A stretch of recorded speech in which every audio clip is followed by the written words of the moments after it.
Okay everyone, today we are talking about interesting place. I like to talk about the city of Vancouver in British Columbia, Canada. It's one of the most beautiful cities in the world. We often think cities are urban areas with traffic and modern buildings. We do not usually think cities have woods, lakes and fields. But Vancouver is a clean city, a place that is good to live in because it has clean air, water and land. Vancouver has the best parts of clean forest and city life. I would like to talk about some history of Vancouver as well as some of the advantages and disadvantages of this clean city. Vancouver originally was a place where the native people of the area lived and traded for thousands of years before Europeans came to live there in the 1800s. Then, in 1886, at the first city meeting, the people of Vancouver asked the national government to give the city 1,000 acres to use as a park. They got the land from the government and started Stanley Park.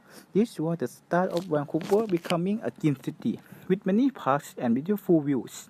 But beginning a clean city with lots of parks had both advantages and disadvantages. First of all, let's look at some of the advantages. Obviously, Stanley Park is a large park. In fact, because it is located in the city of Vancouver, it is the third largest urban park in North America. It has many gardens, walking paths, trees, and even animals like brown eagles, coyotes, and seals.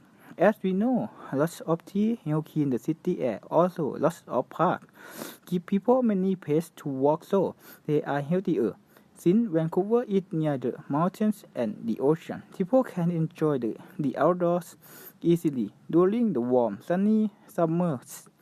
When people go to Stanley Park, they can enjoy ascent tea as they walk near the ocean, or they can have fun by beaver lake. With like Stanley Park helps make Vancouver one of the healthiest and cleanest cities in the world. I also like to talk about some disadvantages of Stanley Park and Vancouver. Space in a city is really important. Having many parks means that people have less space to build houses and apartments because Vancouver is located between the mountain and the ocean. There is not much room for new buildings. This makes Vancouver an expensive city. Also, when you have a beautiful place to live, a lot of people want to go there. This makes the city crowded. Actually, Vancouver has really bad traffic. Lastly, when you have a lot of parks, wild animals in the parks can sometimes be a problem. For example, Stanley Park gives information to people about what to do.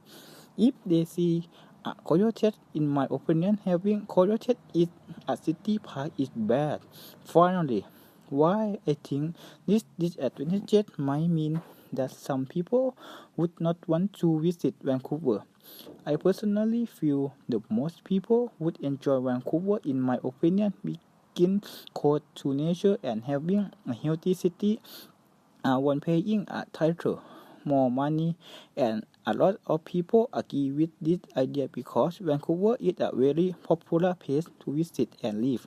So I will recommend that people visit Vancouver and enjoy the many parks, the clean, healthy city, and the interesting sights.